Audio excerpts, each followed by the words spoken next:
UFC Las Vegas 86, Jack Hermansson contra Joe Pyfer tiene lugar este fin de semana y hay muchas peleas que analizar. Es una cartelera bastante mediocre, es el sistema que está utilizando la UFC en las carteleras del Apex, poner a gente sin público que de otra manera no veríamos realmente. Son peleas que no son demasiado interesantes, con peleadores un tanto mediocres. Este tipo de carteleras requieren mucho más trabajo de investigación por mi parte, porque no son peleadores tan conocidos, no están tan expuestos al público. Incluso se me complica de vez en cuando acceder a algunas de sus peleas, porque muchas no están ni siquiera grabadas. Entonces sí que se complica a la hora de dar un pick, es bastante más difícil escoger con claridad. Pero basta ya de lloros por mi parte, esto no es una puta guardería, así que vamos con la primera pelea: Daniel Marcos contra Aoriqi Leng. Seguramente a lo largo de esta cartelera vais a ver que mi opinión es un poco dura respecto a varios peleadores, pero es por este tipo de cosas. Aoriqi Leng no debería estar en la UFC, no es un peleador que demuestre que tenga el nivel suficiente, y sin embargo Daniel de Marcos es una promesa invicta de Perú, es un muy buen peleador, resistente, se maneja en todos los aspectos, y viene de tener una pelea muy impresionante contra David Grant, que es el mítico peleador al que le llevas todas las promesas para ver si de verdad son un fraude o de verdad si puedan avanzar más en la división. En mi opinión, Aoriqi Leng es un David Grant, pero menos habilidoso, menos fuerte en general y mucho menos ortodoxo, es decir, es bastante más previsible. David Grant es un peleador que con el transcurso de la pelea, al revés de lo que suele suceder, es mucho más difícil de predecir, sus movimientos son muy poco comunes. Conseguir hacer esto en Londres, en la casa de David Grant, es muy difícil ante un veterano muy duro, y creo que aquí no hay ningún tipo de duda, Daniel de Marcos se la va a llegar, incluso yo diría que por KO en la primera ronda. Así que sin más, vamos con la siguiente pelea: Fernie García contra Haider Amil. Esta pelea sigue un poco la dinámica de la anterior. Haider Amil es un peleador muy competente, muy capacitado en absolutamente todos los aspectos de las MMA. Esto se demostró en su última pelea en el Contender Series, donde se ganó el contrato, donde estuvo contra un rival que no paraba de spamear takedowns. Fue una pelea frenética en el sentido del grappling. Y por el otro lado, Fernie García no debería estar en la UFC. Es un peleador que estuvo en el Contender Series y desde su debut en la UFC ha perdido las 3 peleas que ha tenido. Yo es que creo que simplemente no tiene hueco en la UFC, sus habilidades no corresponden al nivel de competición, y simplemente ha entrado en esta pelea porque los dos rivales que en un principio iban a pelear contra Haider Amil, por una razón o por otra, se han salido de la pelea. Es decir, está entrando porque de una u otra manera está salvando el día, pero aparte de eso nada más. Si no, me parecería muy difícil que Dana White le diera otra oportunidad a este tío. Algo que sí que le voy a reconocer a Fernie García es que es un peleador duro, es difícil noquearle y es muy difícil someterle. No sé si incluso si ha sido finalizado ni una sola vez, creo que solo tiene una derrota por sumisión, y el resto de sus derrotas son por decisión, así que creo que Haider Amil va a ser bastante dominante en toda la pelea y va a ganar por decisión unánime. Nada más que decir, vamos con la siguiente pelea: Zach Pauga contra Bogdan Guskov. Y de verdad, cada vez que veo que Zach Pauga está en una cartelera de UFC es una sensación horripilante. De verdad, como fan es una experiencia totalmente evitable. Las peleas de Zach Pauga son terribles. Su pelea contra Jordan Wright fue la experiencia más olvidable de mi vida. Es muy difícil pelear contra Jordan Wright y no ser capaz de finalizarle. De verdad, tienes que intentar no acabar con él en la pelea. Y lo único que Zach Pauga pudo hacer fue llevarlo al clinch durante 3 rondas, pegarse a la jaula y abrazarlo durante 3 rondas y no hacer absolutamente nada de daño. Fue una pelea horrible. Y bueno, por otro lado tenemos a Bogdan Guskov, que entró en la UFC, lo promovieron bastante. De hecho, su primera pelea, su debut, fue contra Volkan Oezdemir, que es difícil que te den una pelea directamente contra un peleador de tan alto calibre, que está reconocido. Le quisieron dar el tratamiento de Jiri Prochazka y darle directamente un peleador en el top 10, a ver si lo noqueaba y tenía una nueva superestrella. Es un finalizador nato, no se vio realmente en su pelea contra Volkan Oezdemir, porque Oezdemir fue extremadamente superior, pero la distancia entre niveles que hay de pelear contra Volkan a pelear contra Zach Pauga es tan grande que es indescriptible. Me refiero, si Bogdan Guskov no es realmente capaz de ganar ni a Zach Pauga, si no es capaz de noquearle en la primera ronda, es más, voy a decir eso, si no es capaz de noquear en la primera ronda, pues es mejor que no compitas más en la UFC, porque es que no vas a llegar a nada más. Y poco más ya hay que analizar. Por parte de Zach Pauga no hay nada de su set de habilidades que tengamos que analizar, porque básicamente no hay nada. Y luego por la parte de Guskov, pues sabemos eso, que es un finalizador, que va a ir a por todas en la primera ronda, y que si no lo hace, pues quizás incluso se vea involucrado en un juego de clinch y acabe perdiendo la ronda, pero espero realmente que no, por el bien de mi salud mental. Nos olvidamos de esto y vamos con la siguiente pelea: Max Griffin contra Jeremiah Wells. Una pelea que ya se va haciendo un poquito más interesante, se va haciendo más apetecible de ver. Tampoco me malinterpretéis, esto no va a ser el festival de la felicidad. La veteranía de Max Griffin y la de Jeremiah Wells, uno tiene 39 años, Max Griffin, y Jeremiah Wells tiene 37. O sea, es muy difícil que Jeremiah Wells sea más joven que alguien en una pelea, es muy difícil que sea más joven que su rival, pero en esta vez no va a ser el más veterano. Voy a escoger a Jeremiah Wells como el ganador, simplemente porque creo que tiene un camino claro de victoria. Creo que en base a utilizar su grappling, creo que se puede llevar la victoria por decisión. Por otro lado, viene con una racha muy positiva, encadenando 3 victorias seguidas, cosa que no podemos decir de Max Griffin. Creo que ya está en el declive total de su carrera, ya viene de varias derrotas seguidas. La sensación que me da Max Griffin ya no es de ese peleador que te puede noquear en cualquier momento. Creo que ha perdido un poco de ese poder que realmente te asustaba en cualquier momento de la ronda. Además, considero que Jeremiah Wells no solamente es un grappler, creo que también tiene bastante poder en sus manos y que le puede aplicar y puede poner en serios peligros a Max Griffin. No es que crea que Jeremiah Wells le vaya a pasar por encima a Max Griffin, pero es que simplemente viene eso, una racha positiva, y yo no puedo elegir a alguien como ganador que viene de perder contra Neil Magny hace 2 peleas, que es que simplemente no. Jeremiah Wells es una versión mucho más mejorada de Neil Magny, y lo único decente de tu récord en estos últimos años es una victoria contra Tim Means en una pelea que se ha llevado básicamente en el grappling, en el suelo, y ha sido muy ajustada. Y si tienes una pelea ajustada en el suelo contra Tim Means, a pesar de tener un 70% de defensa de takedown, no es una buena señal. Así que nada, Jeremiah Wells por decisión unánime, y vamos con la siguiente pelea. Loma Lookboonmee contra Bruna Brasil. Voy a ir con Loma, me parece una peleadora bastante mejor que su rival. Creo que en esta división, fuera de lo que es el top 15, es de las mejores peleadoras. Creo que va a entrar sin problema en el ranking de las mejores de esta división. Y honestamente me parece que en el striking, de la peor de las maneras, en el peor de los casos, va a ser competitivo, pero favorezco claramente a Loma. Y algo en lo que parece que realmente está haciendo énfasis es en el takedown, es en el grappling, y creo que aquí es muy superior a su rival. Creo que es muy superior a Bruna Brasil, y utilizando simplemente este tipo de estrategia, este game plan, si lo aplica realmente de manera efectiva, creo que no hay ningún tipo de duda de quién se la va a llevar. Y por otro lado, Bruna Brasil es una mujer que venía muy fuerte para entrar en la UFC. En su pelea en el Contender Series venía arrasando, noqueando a sus rivales sin ningún tipo de problema realmente, pero cuando entra a la UFC realmente muestra su peor versión, nada de lo que habíamos visto antes. Pierde contra Denise Gómez en una pelea horrible, la verdad es que parece que no había salido a pelear. Por otra parte, Loma Lookboonmee le ganó a Denise Gómez. Y no solo eso, sino que después tiene una pelea contra Shauna Bannon en la que debería ser la favorita. Finalmente consigue ganar, pero en una pelea totalmente aburrida, en la que no demuestra nada excepcional. Creo que hemos visto la peor de sus versiones, e incluso aunque muestre la mejor, creo que sigue siendo inferior a su rival. Así que nada, se lo voy a dar a Loma Lookboonmee, eso sí, por decisión. No creo que sea capaz de finalizar. Vamos a la siguiente pelea: Devin Clark contra Marcin Prachnio. Wow, otra pelea de muy bajo nivel. No me gusta ver ninguna de las peleas de Devin Clark. Es un peleador que entró en la UFC con bastante fuerza, la verdad, parecía que incluso podría llegar a ser alguien en la UFC, pero con el paso del tiempo y con el paso de las peleas ha recibido paliza tras paliza, no está capacitado para llegar a algo en la división de peso semipesado. Por otro lado, sí que encuentro un camino claro para su victoria, cosa que no puedo decir por parte de Prachnio. Creo que si aplica el wrestling y el grappling constantemente, creo que sí que se puede llevar una decisión ajustada, porque por el otro lado Prachnio tampoco ofrece demasiadas cosas, no ofrece nada excepcional al juego. Me parece una de las peleas más difíciles de predecir, porque ambos se parecen bastante y son un poco generalistas, no hay nada que destaque nada de ellos que me haga realmente intuir que alguien se la va a llevar. Y a pesar de que reconozco que Devin Clark sí que tiene un camino claro de victoria, se la voy a dar a Marcin Prachnio, básicamente por el historial de victorias. Sé que las MMA no funcionan así, las matemáticas aquí no existen, pero una buena victoria contra Khalil Rountree, después ambos tienen una victoria contra William Knight, lo cual no significa nada porque William Knight era un peleador retirado incluso cuando estaba en activo, y luego ambos tienen derrotas que son muy dolorosas para el récord de un peleador. Anthony Smith, que está en el declive supremo de su carrera ya desde hace años, que ya ningún peleador se lo toma, digamos, en serio, pues le metió una auténtica paliza para recordar y para hospitalizar a Devin Clark. O sea, a estas alturas, en estos años, ya Anthony Smith no es la amenaza que era cuando iba a pelear por el título. Ya no te puedes permitir en este tipo de división tan competitiva ser derrotado por Anthony Smith de la manera en que perdiste. Y luego para Devin Clark las mejores victorias que tiene, que son Jake Collier, Alonzo Menifield. Vale que Alonzo Menifield puede ser considerado una buena victoria, pero de todas formas no es nada muy impresionante. Marcin Prachnio viene a tener una derrota algo competitiva contra Víctor Petrino, que es un peleador peligroso. Es decir, nada que resalte, nada más que valga la pena decir.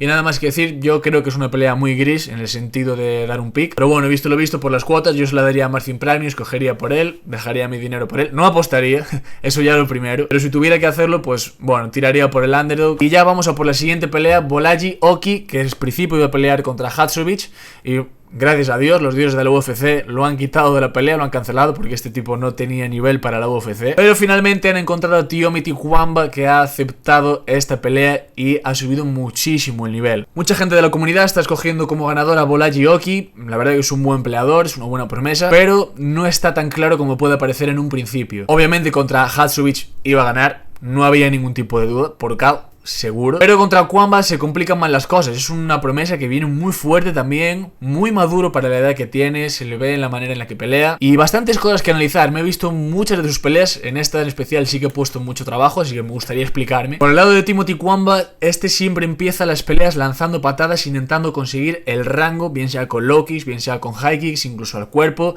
te pilla donde sea, es muy bueno y es muy rápido, recortando la distancia para golpear, mide muy bien la distancia, incluso a pesar de que el striking no es su departamento principal, no es su habilidad principal. Él tiene un background muy amplio de wrestling, desde los 8 años lleva haciendo wrestling, grappling, se le da muy bien esto y es realmente lo que destaca. No os confundáis por ver algunas de sus peleas. Mide muy bien la distancia, se le ve un tío muy maduro y muy confiado, muy serio, pero realmente lo que destaca es en eso, en esperar a que tú le ataques, hacer muy bien el timing y tirarte al suelo con un takedown, que muchas veces son preciosos de ver, la verdad que no se acelera nada, lo tiene todo muy calculado y comete pocos errores. Por otra parte, me gusta mucho cómo se manejan las entrevistas. Es un tío muy serio, que habla de manera muy relajada, es consciente. La verdad que con la edad que tiene habla de manera muy apropiada y me gusta mucho ver este tipo de caracteres porque son la base para llegar más lejos. Y luego por el otro lado tenemos a Olaji, que es un golpeador durísimo, potentísimo. Ya se ve en el tipo de cuerpo que tiene, cómo carga toda esa energía, se le ve cuando está en los pies, cuando está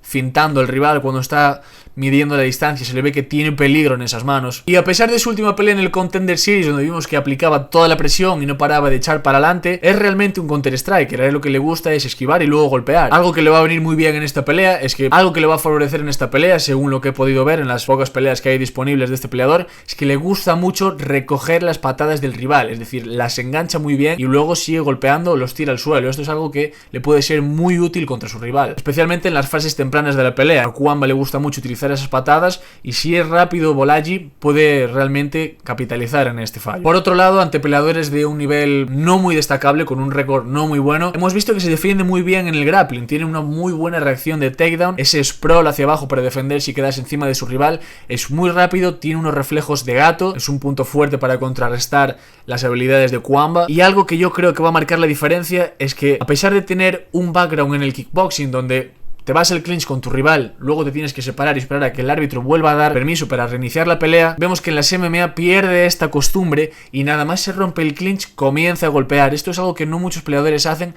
y que realmente es algo que hace muchísimo daño al rival, que no se espera justo al romper el clinch atacar con una combinación de golpes. La verdad que es una pelea muy difícil de predecir, me he informado todo lo que he podido, pero no hay demasiadas fuentes. Ambos tienen unas carreras muy prometedoras, por lo que hemos visto son peleadores muy habilidosos, pero creo que por la situación, es decir, Bolaji lleva entrenando seguido, se ha preparado especialmente para esta pelea, aunque Cuamba no fuera su rival, y Cuamba por la otra parte entra de forma tempranera, de forma imprevista, y quizás por esa duda de no saber si realmente está preparado como debe, voy a escoger como ganador a Bolaji Oki, aunque quizás en otra situación no lo hubiera escogido. Lo vamos a pasar muy bien, su set de habilidades choca mucho contra el otro y de verdad que tengo muchas ganas de verla, promete.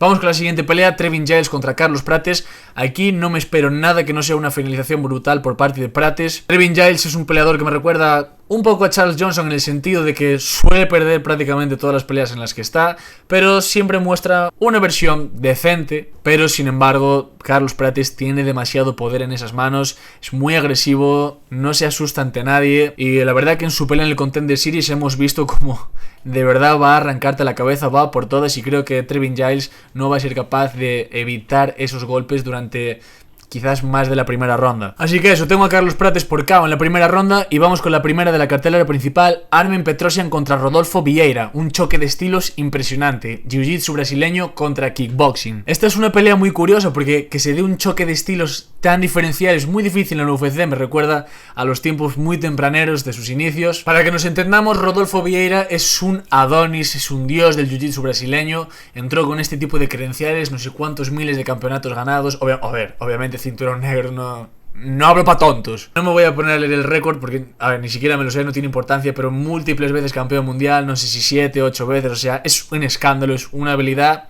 incalculable en el sentido de jiu-jitsu brasileño. Y por el otro lado tenemos a Armen Petrosyan, que es un kickboxer tradicional de toda la vida, no tiene demasiado poder en sus puñetazos, es difícil verlo noquear a alguien, pero sí que es muy habilidoso, muy buen juego de pies, mide muy bien la distancia, por lo que te esperarías de un kickboxer profesional. ¿A quién le daría la victoria? Porque es difícil que Rodolfo Vieira tire a alguien al suelo, no es su habilidad, no es especialmente bueno en ello, es lo que es bueno es en jiu-jitsu puro, clásico, desde el suelo. Y por otro lado, Armen Petrosyan no tiene ese poder suficiente como para noquearte de un solo puñetazo. Ninguno tiene ese punch especial como para decantarme realmente por uno de los dos. Lo que sí es que hay un punto diferencial y es la defensa de takedown de Armen Petrosyan, es de las peores de la UFC, con solamente un 37% de defensa de takedown, es decir, muy mala cifra. Y literalmente es el peor enfrentamiento que te puede tocar para esto. Es decir, una persona que es un maestro en el jiu-jitsu brasileño, o sea, como te enganche, como te agarre de un brazo, te va a destrozar seguramente, es muy probable, pero que le cuesta mucho tirar al suelo a la gente. Y justo tú tienes un 37% de defensa de takedown, es decir, justo por ese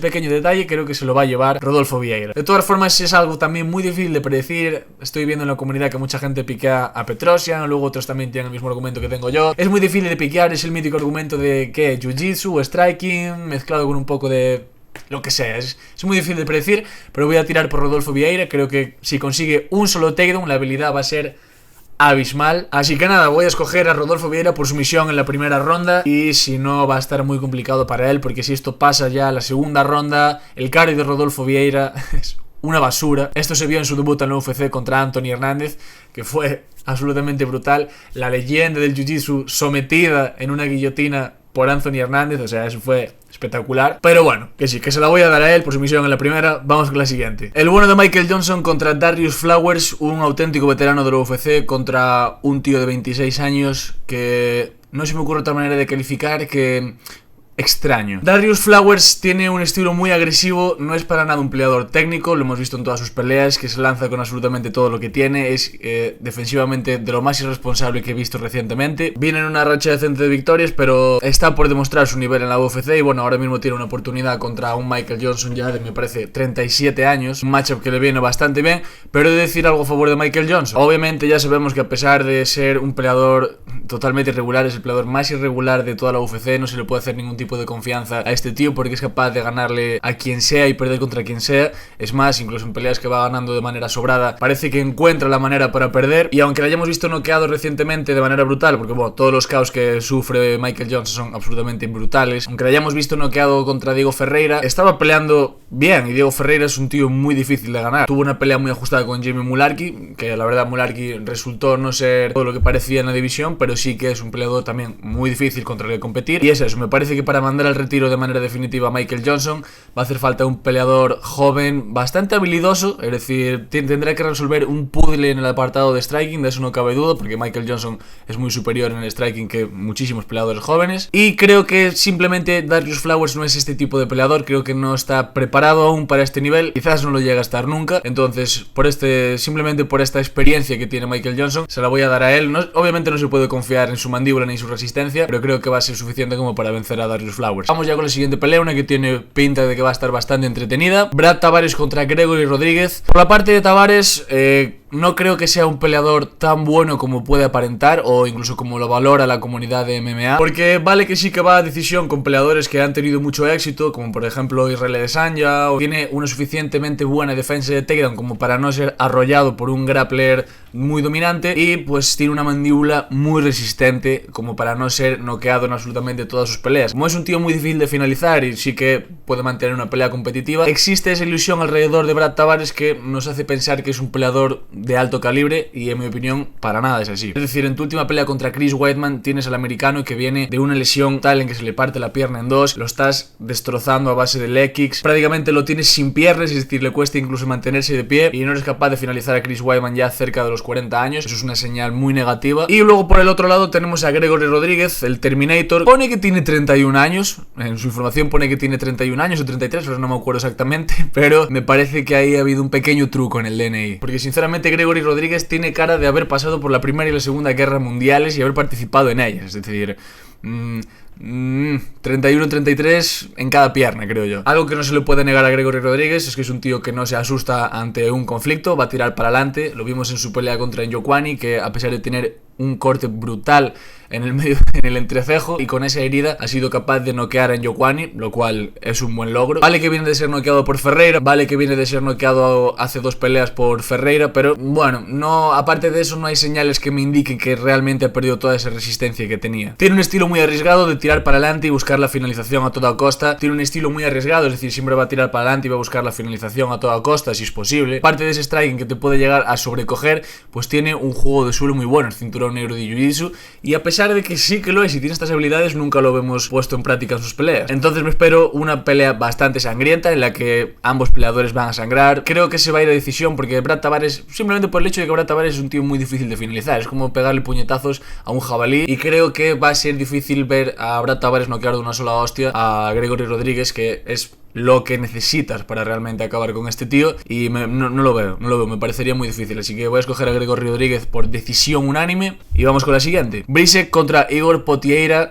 Vaya nombres. Y esta es una pelea de un nivel muy bajo en la UFC, es decir, no entiendo cómo ponen a Igor Potieira en la pelea destacada de la noche. Es un estilo agradable de ver, es divertido para los fans, entonces yo entiendo que lo van a querer promover por eso. Pero algo que no me parece muy cuerdo por su parte es que después de venir siendo noqueado en 2 de sus últimas 3 peleas, en esa guerra contra Rodolfo Bellato, que pudo ganar pero acabó siendo una masacre por parte del brasileño, coges y te metes en una pelea con solamente 7 días de antelación, o no sé si 7 o 11, contra un tío como Bricek, que lo que va a buscar es la finalización en la primera ronda. Es decir, este tío es una persona que tiene el KO en la sangre, siempre lo va a buscar, ese es su estilo, y es una pelea de bajo nivel, no me malentendáis, va a estar bastante entretenida, seguramente sea de las más entretenidas de la noche, pero es bajo nivel para esta altura de la cartelera. Y a pesar de que no hay demasiado contenido sobre Bricek y que va a hacer su debut en la UFC y pues tampoco lo conocemos, visto lo que hemos visto de Igor Potieira, que su única victoria, es decir, su mejor victoria, pero no, la única victoria en la UFC fue contra Shogun Rua, un Shogun Rua ya totalmente retirado, es decir, esa pelea no tiene ningún tipo de valor, y en las otras 2 ha sido finalizado, entonces no hay buenas señales por tu parte, no hay indicativos que me hagan pensar que puedes llegar a ganar una pelea contra otro striker muy poderoso, así que nada, se la doy a Bricek y vamos ya con el evento coestelar. Dan Ige contra Andre Fili. Me prometí a mí mismo que nunca más apostaría a favor de Andre Fili en una pelea en la que estuvieran bastante igualadas las fuerzas. ¿Por qué? Pues porque es un tío muy irregular, siempre consigue encadenar racha de victorias. Ahora me parece que lleva una racha de 3 victorias, bueno, tiene una derrota contra Nathaniel Wood, pero se vio muy bien en esa pelea, incluso lo llegó a tumbar de un derechazo, pero después siempre se le planta un peleador del estilo de Dan Ige, así muy corpulento, con una mano derecha muy fuerte, con un gran poder finalizador, y siempre se derrumba ante la presión. Siempre que se le da este paso para escalar a las partes altas de la división, no le suele salir bien. Entonces, a pesar de que sí que pudiera ser que conectar a Andre Fili con una combinación 1-1-2 de golpes rectos y le hicieran realmente daño a Dan Ige, no lo veo, no me llego a imaginar esa situación. Por otra parte, me parece que Andre Fili no va a ser capaz de mantener las 3 rondas en una pelea muy técnica, en un estilo muy técnico, en el que se va moviendo de lado a lado, tocando a Dan Ige, intentando evitar los intercambios fuertes y llevar la pelea a la decisión de los jueces. Me parece que va a ser difícil evitar el poder finalizador de Dan Ige durante las 3 rondas, además que Dan Ige ya ha demostrado en todo su paso por la UFC que si le das a un peleador del top 8 para abajo va a perder, seguramente va a perder, no tiene ninguna victoria contra un peleador que esté en esas alturas de los rankings, pero del top 10, 15 hacia abajo, entre esos rangos, es imposible que pierda. Caos contra Gavin Tucker, contra Bryce Mitchell tuvo una pelea muy cercana, es decir, en esas alturas de la división se puede manejar con cualquiera. Entonces esto es un gran paso para Andre Fili, a ver si de verdad consigue ser lo que parecía que iba a ser al inicio de la UFC, que lleva muchísimos años en la UFC ya Andre Fili, es una auténtica locura, lleva ahí desde los 23. Pero nada, se la voy a dar a Dan Ige y creo que va a conseguir la finalización, creo que esa mano derecha sí que va a conseguir conectar y que va a tumbar a Andre Fili. Y vamos finalmente con la pelea principal, Jack Hermansson contra Joe Pyfer. Claramente voy a escoger a Joe Pyfer para ganar, vale que Jack Hermansson tiene la experiencia de haber peleado con absolutamente todos los peleadores de la división, es decir, si ves su récord, hay una cantidad de nombres espectaculares, pero aquí ese tipo de cosas ya no se tienen en cuenta, esto no son matemáticas, es decir, si has ganado contra X y contra X no le vas a ganar a este. Y Joe Pyfer, Dios mío, es probablemente uno de los hombres más poderosos que yo haya visto en mi vida. Es decir, cuando este tío golpea, la gente muere. No es muy común de ver a un tío en la división de peso medio con un poder tan significativo, tan explosivo, tan literalmente destructivo. En su pelea contra Abdulrazak Alhassan, que es un tío masivo, muy corpulento también, vimos que cada vez que Pyfer conectaba en la guardia de Alhassan se asustaba, es decir, no salía al counter. Siempre que le golpeaban las manos se quedaba, se lo desplazaba y no conseguía counterear. Y la manera en que Joe Pyfer lo cogió como un auténtico niño, es decir, prácticamente 90 kilos, los coges como si nada y lo tiras al suelo en un slam gravísimo. Puede que Jack Hermansson intente llevar la pelea al suelo, pero tampoco creo que le salga bien. Es que la fuerza que tiene Pyfer es exagerada, es decir, va a ser muy difícil dominarle en ningún apartado. Y tampoco creo que consiga llevar la pelea a un terreno tan técnico durante 5 rondas, es decir, no creo que sea capaz de hacer lo que le hizo a Chris Curtis, porque es que a la que te conecte Pyfer, y no va a dudar, realmente no va a dudar. Y aún encima, si conocéis el trasfondo de su historia, ese tío va al ring a matar o a morir, y normalmente le sale muy bien el asunto. Y menos mal que Pyfer finalmente consigue pelear contra alguien que ronda entre el top 8 y el top 10, porque ya tenía muchísimas ganas de verlo con un peleador de nivel elevado. La verdad que estoy muy implicado con la carrera del americano, me gustaría ver a dónde llega, su historia es espectacular y tiene el potencial, eso no me cabe ninguna duda. Así que nada, voy a escoger a Joe Pyfer por KO en la primera ronda. Si pasa de la primera o la segunda ronda, quizás se pueda empezar a meter en un lío, porque no sabemos realmente si tiene un tanque de cardio muy bueno, pero de todas formas me parece muy difícil que Jack Hermansson acabe con la cabeza en los hombros después de la primera ronda. O sea, creo que vamos a tener que llamar a la ambulancia o lo que sea, o ya directamente a los servicios de limpieza para que la metan en una bolsa, es decir, limpiar la sangre. O sea, va a ser brutal el KO. Y he tardado bastante en subir este vídeo de predicción, normalmente lo suelo subir el lunes, pero de verdad que he necesitado mucho trabajo de investigación, de ver muchísimos vídeos, de ver bastantes peleas, porque los peleadores de la cartelera baja de los preliminares, de verdad, el nivel de trabajo que implican estos peleadores que no son tan conocidos no vale para nada la pena las peleas que vamos a ver, porque de verdad que los preliminares son un 3 como mucho. Y la cartelera principal sí que está algo mejor, tenemos a Pyfer, tenemos el regreso de nuevo de Michael Johnson, a ver qué tal, a ver si no acaba muriendo de nuevo, pero a esta cartelera hay que darle un 5, si la anterior le di un 6 me parecía bastante mejor, incluso en el sentido de preliminares, y a ver si conseguimos entretenernos con esta cartelera, que es la última antes de UFC 298, que es la pelea de Topuria contra Volkanovski, que llevo sin dormir 3 meses para esperar esa cartelera. Y nada, gente, nos vemos en el próximo vídeo.